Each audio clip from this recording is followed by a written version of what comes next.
자, 오늘 설교 주제는 탐심인데요. 이 시간 잠깐 여러분 눈을 감아 보십시오. 전부 다 눈을 감아 보시기 바랍니다. 뜨신 분 계시는데 눈 감아 보시고요. 눈을 감고 자신을 돌아보는 시간 갖겠습니다. 여러분은 자신이 탐심이 조금 있다고 생각하십니까? 아니면 많이 있다고 생각하십니까? 계속 눈을 감으시고 지금부터 제가 탐심 자가진단 테스트를 할 텐데요. 만약에 자기에게 해당이 되시면 마음속으로만 네라고 대답하시면 됩니다. 말하지 마시고 마음속으로만 네 하는 겁니다. 1번, 나는 돈에 관한 말을 많이 하고 돈 걱정을 많이 한다. 2번, 나는 기부할 때 즐거운 마음으로 기부하지 않는다. 3번, 나는 사소한 금액도 따진다. 4번, 나는 겨우 먹고 살 수 있을 만큼 갖고 있다고 생각한다.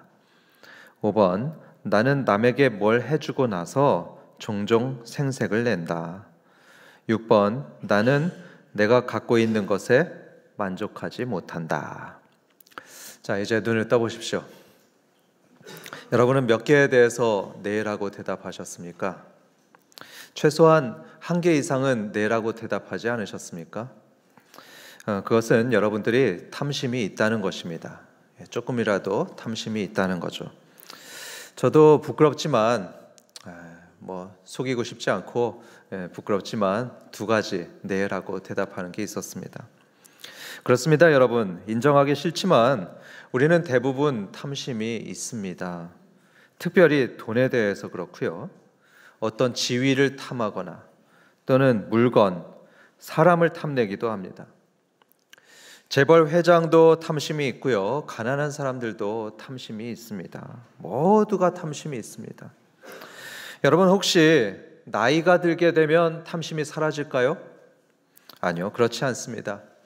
명심보감에 보면은 군자 유삼계라고 해서 군자는 노년이 되게 되면 특별히 탐욕을 주의해라 이렇게 말하고 있습니다. 노년에는 특별히 탐욕이 많이 생기기 때문입니다. 즉 탐심은 인간의 모든 나이와 모든 신분을 관통하는 보편적인 문제인 것이죠. 이 탐심의 특징이 있습니다. 어떤 특징이 있냐 하면 교묘하게 자신을 위장한다는 것입니다. 어떻게 위장을 할까요? 사람들은 자기가 탐심이 있는 게 아니고 그건 절약하는 거라고 포장하곤 합니다. 매일마다 돈에 붙들려 가지고 살고 있는 걸 그건 미래를 철저하게 준비하는 것이다 이렇게 포장합니다. 또 탐심은 나를 열심히 살게 만드는 동력이다 이렇게 미화하고요. 이 탐심을 꿈으로 또는 야망으로 그렇게 좀 더 긍정적인 단어로 바꾸기도 합니다. 이런 위장술 때문에 사람들은 자기 속에 탐심이 있다는 것을 깨닫지 못합니다. 어떤 사람들은 무슨 대화를 해도 돈 그렇게 말하는 사람들이 있습니다. 무슨 주제로 말해도 또 돈이에요. 그래서 남들이 볼 때는 탐심이 가득한데 자기는 대수롭지 않게 생각합니다. 하지만 여러분, 성경은요, 이 탐심이 대단히 나쁜 마음이다 이렇게 가르칩니다. 탐심은 우리의 인생을 망가뜨리곤 합니다. 조금만 더 그러다가 패가망신을 하게 되고 저거는 내 거야, 내가 반드시 가질 거야 이러면서 이런 탐욕 때문에 동료들과 싸웁니다. 가족들하고 다투고요. 그 공동체에 분열을 일으킵니다. 오늘 말씀이 바로 그것을 보여주죠. 한 사람의 탐심 때문에 하나님의 백성 전체가 재앙을 맞게 됩니다. 그래서 성경은 우리에게 탐심을 주의해라, 탐심을 주의해야 된다 이렇게 여러 차례 경고하고 있습니다. 바라기론 이 하나님의 말씀을 듣고 우리 한밭 성도들은 우리 속에 가진 조그마한 탐심이라도 그것을 버리고 극복하는 복된 성도들 되시길 주님의 이름으로 축원합니다. 이제 본론으로 들어가겠는데요. 앞에 여호수아 6장은 굉장히 기분 좋게 끝나는 것을 봅니다. 이스라엘이 가나안 땅의 첫 관문인 첫 전투였던 그 여리고성 전투에서 큰 승리를 거두게 되죠. 전사자가 한 명도 없었습니다. 완벽한 승리를 거두게 됩니다. 이스라엘은 너무 기뻤습니다. 그런데 바로 뒤인 오늘의 이 7장에 가게 되면 갑자기 분위기가 어두워집니다. 1절 보겠습니다.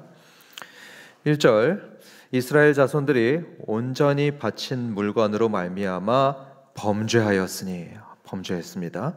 이는 유다 지파 세라의 증손 삽디의 손자 갈미의 아들 아간이 온전히 바친 물건을 가졌습니다. 여호와께서 이스라엘 자손들에게 진노하시니라. 여러분, 하나님이 진노하시는데요, 그 이유가 뭐냐 하면 온전히 바친 물건, 이것 때문이었습니다. 온전히 바친 물건, 이게 두 번 반복되는데 이것은 히브리어로 헤렘이라고 합니다. 헤렘.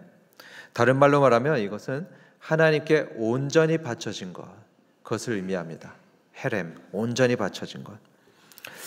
앞서 하나님께서는 엄하게 명령하셨습니다. 뭐라고 명령하셨냐면 여리고 성을 모든 것을 바쳐라. 그 성에 있는 모든 것을 온전히 바쳐라 명령했습니다. 그래서 이스라엘 사람들은 사람들도 죽이고 가축들도 다 죽이고요, 모든 물건을 하나도 빠짐없이 전부 다 드려야 됐습니다. 그게 바로 헤렘이죠. 헤렘을 드려야 되는 것입니다. 그런데 만약에 이 명령을 어긴다, 그럼 어떻게 될까요? 그러면 심각한 결과가 초래되게 됩니다. 6장 18절입니다.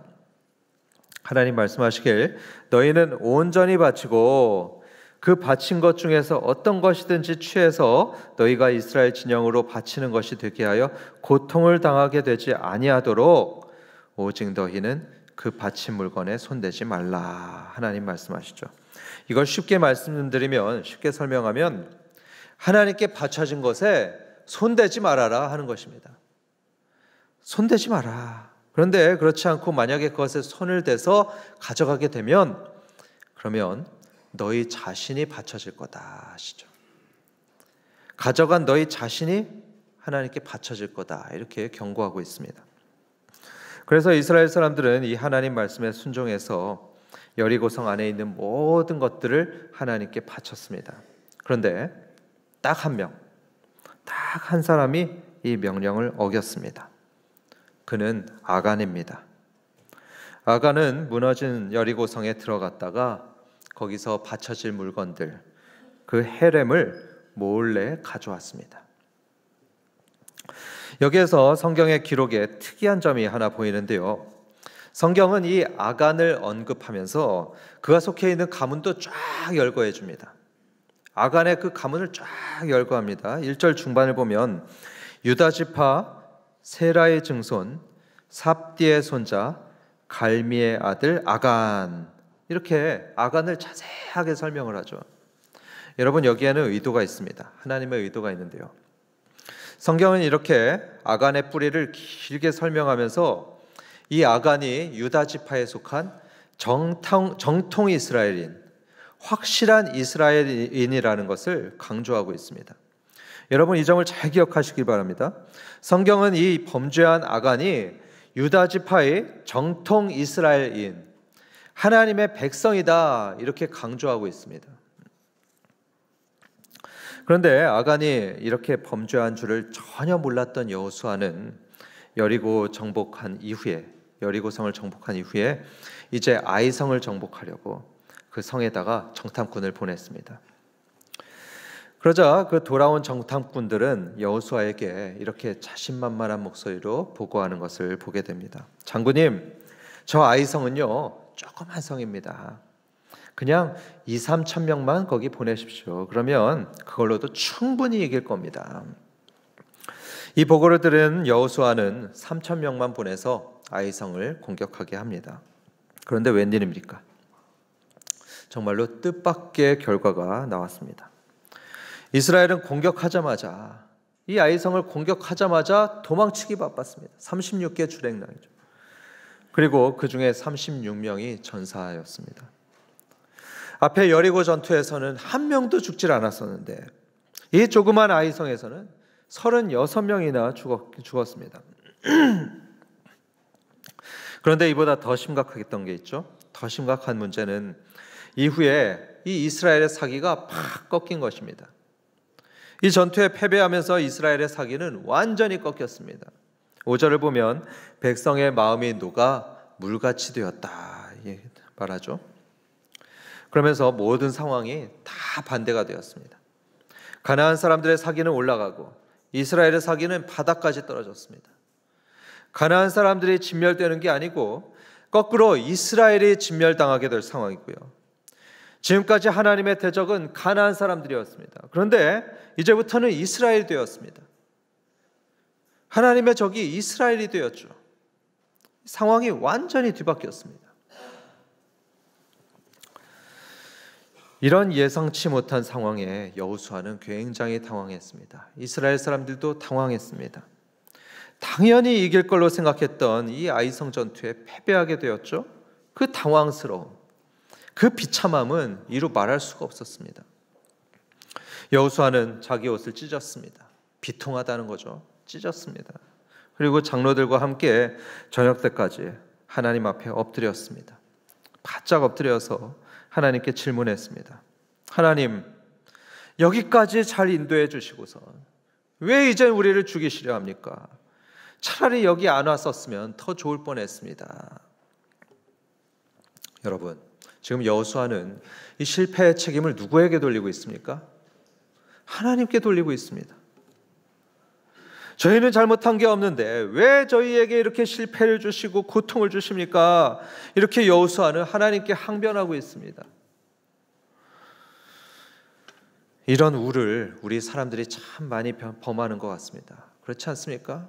우리가 잘못하고 하나님께 막 책임을 돌립니다. 그러자 하나님은 이때 여호수아에게 충격적인 진실을 알려주십니다. 10절부터 12절을 보면은 하나님께서 이렇게 대답하십니다.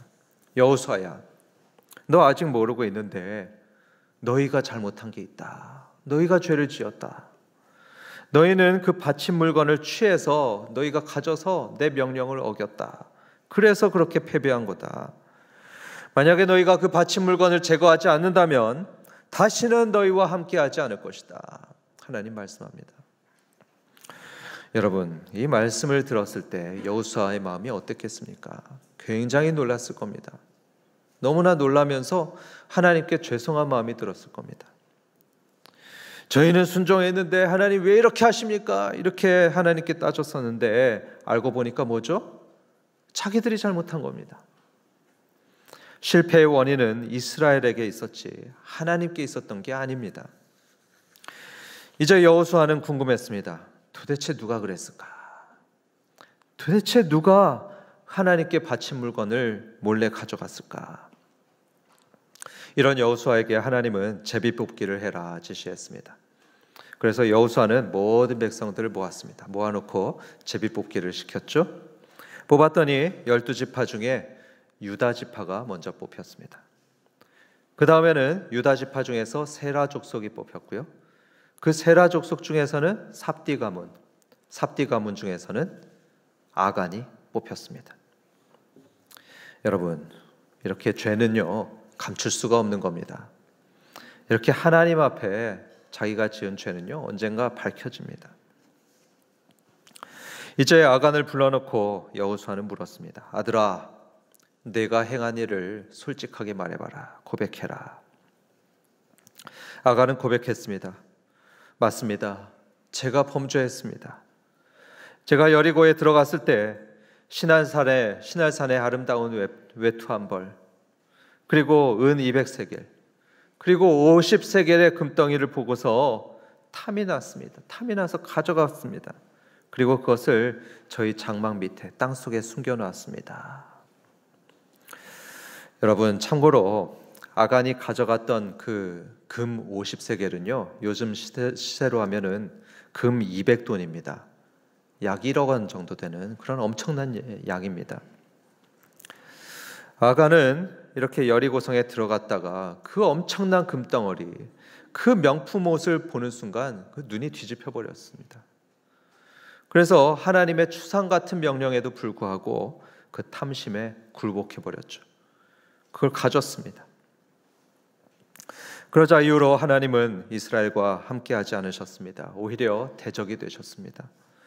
그래서 이스라엘은 이 조그만 아이성과 전투에서도 패배하게 된 것입니다.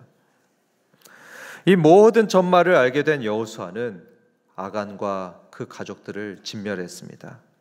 하나님 말씀대로 그들의 물건까지 다 불살랐습니다. 그러니까 그제서야 하나님의 진노가 다 풀렸습니다. 이 이야기를 통해서 하나님께서 우리에게 주시는 두 가지 교훈이 있습니다. 첫 번째로는 하나님께 순종하나 불순종하나 그것이 우리 인생을 결정한다는 것입니다. 하나님께 순종이냐 불순종이냐 그게 인생을 결정합니다. 여러분, 이 아간하고 완전히 대비되는 사람이 한 사람이 있는데요. 그 사람이 누구냐 하면 6장에 나오는 라합입니다. 여러분, 라합이 어떤 사람이었는지 여러분 기억하시죠? 라합은 여리고 출신의 이방인이었습니다. 그리고 기생이었습니다. 창기였다고 하죠. 따라서 그녀는 마땅히 진멸되어야 될 그런 헤렘이었습니다. 이스라엘 사람들 왔을 때 진멸되어야 됩니다. 하지만 그녀는 하나님을 믿었습니다. 그리고 하나님께 순종했습니다. 온전히 순종했죠. 그러자 라합은 구원받았습니다. 그의 가족까지 구원을 받고 하나님의 백성이 되었습니다. 죽음이 생명으로 바뀌었고요. 저주가 축복으로 바뀌는 그런 은혜를 누리게 됐습니다. 그런데 오늘 나오는 이 7장의 아간은 어떤 사람이었죠? 그는 유다 지파의 정통 이스라엘인이었습니다. 게다가 할례도 받았던 언약 백성이자 하나님의 백성이었습니다. 하지만 그는 하나님께 불순종했습니다. 불순종의 결과 아간과 그의 가족은 진멸당했습니다. 마치 무할례자처럼 하나님의 백성에서 끊어지게 되었습니다. 이 아간과 라합을 하나님께서는 6장과 7장 나란히 붙여놓으신 거죠. 이 두 사람을 비교해 놓으신 겁니다. 이 둘을 날카롭게 대비시키면서 우리에게 이런 중요한 메시지를 주십니다. 우리 인생을 결정짓는 것은 사람의 혈통이 아니다. 사람의 직업이나 사회적 지위가 아니고 하나님께 순종하냐 불순종하냐 그게 우리의 인생을 결정짓는다는 것입니다. 여호수아 전체 주제가 순종이라고 말씀드렸습니다. 그러니까 순종이 대단히 중요합니다. 내가 신앙생활을 얼마나 오래 했냐 그것보다 중요한 게요. 지금 이 순간 내가 하나님 말씀에 어떻게 반응하냐 바로 그것이 우리 인생을 결정합니다. 두 번째 교훈은 탐심이 우리 인생을 망친다는 것입니다. 탐심이 우리 인생을 망친다. 여러분 한번 생각해 보겠습니다. 우리는 왜 하나님께 불순종할까요? 우리는 모두가 특히 신앙생활 열심히 해보신 분들은 다 알고 있습니다. 하나님께 순종해야 되죠. 다 알고 있습니다. 아는데 왜 우리는 때로 불순종할까요? 그 대부분의 이유는 탐심 때문입니다. 그 중에서도 돈 때문이죠. 이 아간처럼 우리도 탐심 때문에 하나님께 불순종하곤 합니다. 제 아이가 3살 때 있었던 일을 나누도록 하겠습니다. 저도 살아야 되기 때문에 3명 중에 누군지는 제가 말씀을 안 드리겠습니다. 하루는 이 아이가요, 집 앞에서 전에 보지 못했던 레고 피겨, 아주 귀여운 레고 피겨를 가지고서 놀고 있는 걸 봤습니다. 자세히 보니까요, 옆집 아이 것이었습니다. 제가 물었습니다. 야, 너 이거 어디서 났니? 아이가 뭐라고 대답했을까요? 기상천외한 대답인데 하늘에서 떨어졌어요. 여러분, 3살 배기 아이도요, 탐심이 생기니까 친구 것을 몰래 가져온 겁니다. 그리고 아빠한테는 거짓말까지 한 거죠. 우리도 동일합니다. 여러분, 우리는 왜 하나님 말씀대로 살지 못할까요? 왜 주일에 쉬지 못하고 때로는 왜 거짓말을 하며 왜 우리는 불안해합니까? 그 근본 원인은 우리 속에 있는 탐심입니다. 탐심 때문입니다.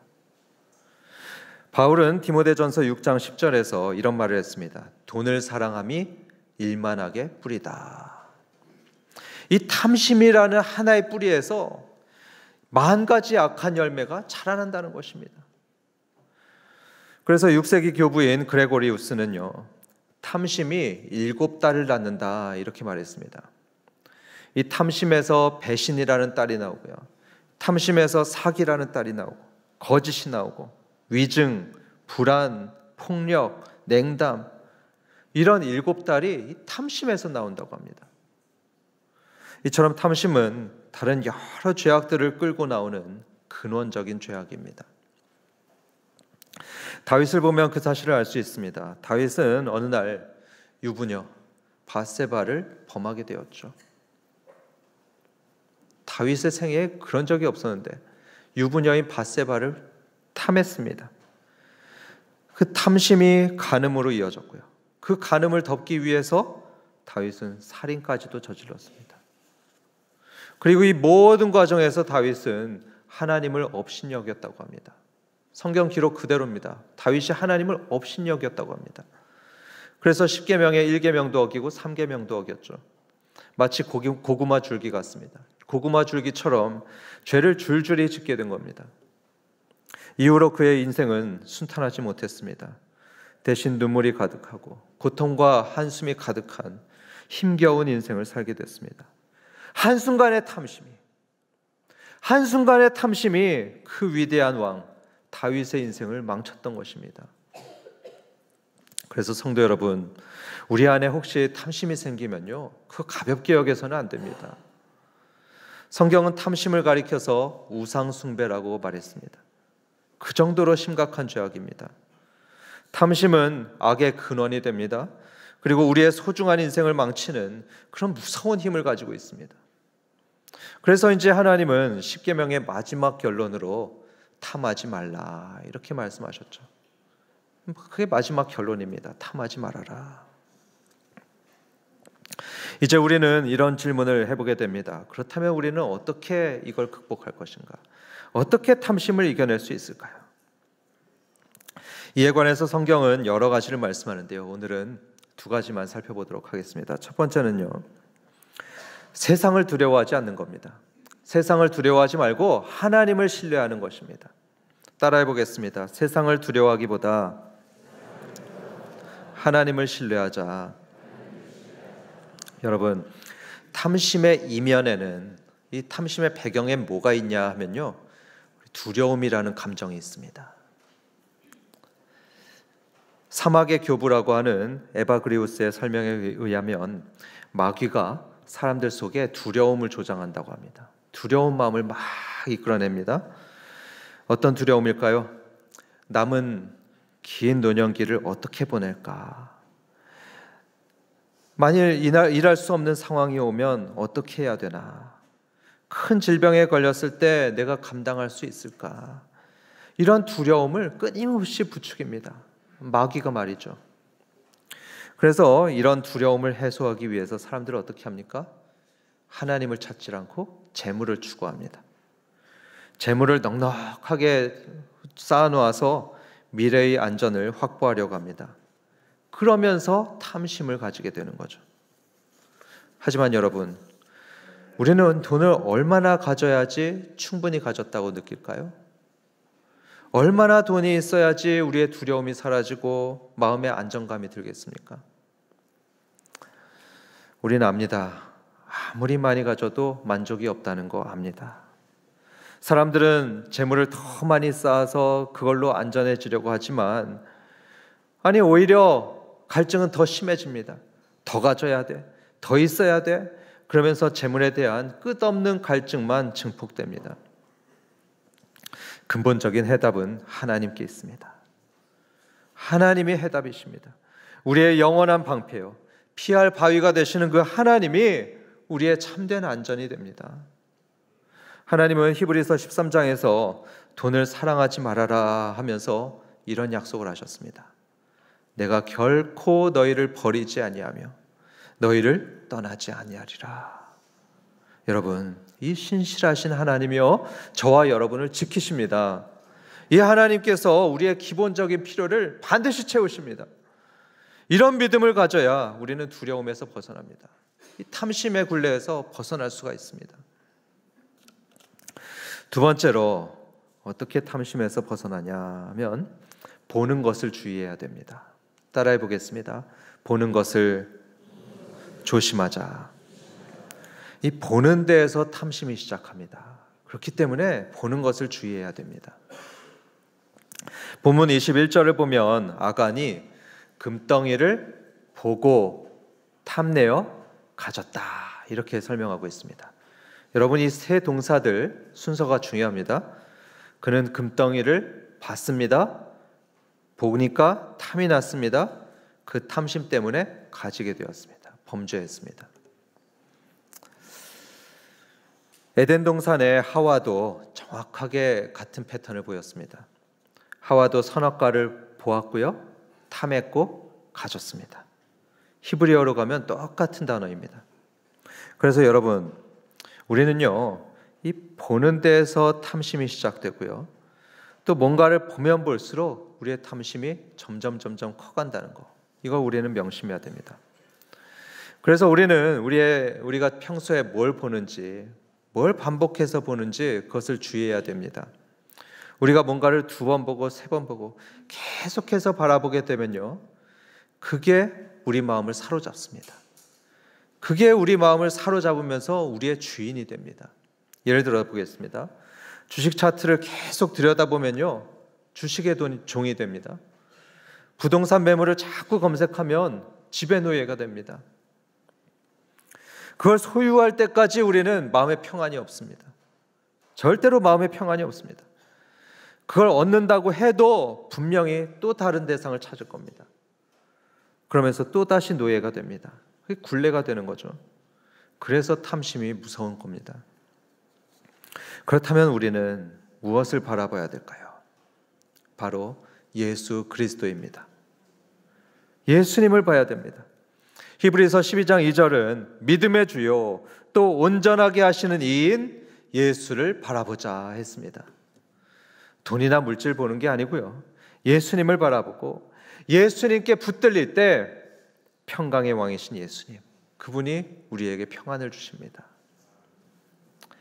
결론을 맺겠습니다. 오늘 우리는 아간의 이야기를 통해서 탐심의 무서운 결과를 보았습니다. 탐심은 한 사람의 인생만 망가뜨리는 것이 아니라 공동체 전체를 무너뜨릴 수 있는 아주 무서운 죄악입니다. 그런데 탐심에서 벗어나는 그 길이 있다고 했었죠. 두려움 대신 하나님을 신뢰하고요, 물질 대신 예수님을 바라보는 겁니다. 예수님을 더 찾고 예수님을 더 묵상하는 겁니다. 예수님으로 충만해지게 되면요, 우리는 참된 평안을 누리고 참된 만족을 누릴 수 있습니다. 새로운 한 주가 내일부터 시작되는데요, 사랑하는 한밭성도 여러분, 이번 주는 세상 무엇보다도 예수님을 바라보시면 좋겠습니다. 우리 교회의 올해 표어가 뭡니까? 예수님께 붙들리는 것, 좀 더 예수님께 붙잡히는 겁니다. 그렇게 우리가 예수님께 우리 시선을 고정하고 그분을 묵상하고 그러면요, 평강의 왕이신 예수님이라고 했죠. 평강의 왕인 예수님께서 세상이 알 수 없는 그 하늘의 평안, 참된 만족을 반드시 주실 줄로 믿습니다. 그런 은혜를 풍성히 누리시길 주님의 이름으로 축원합니다.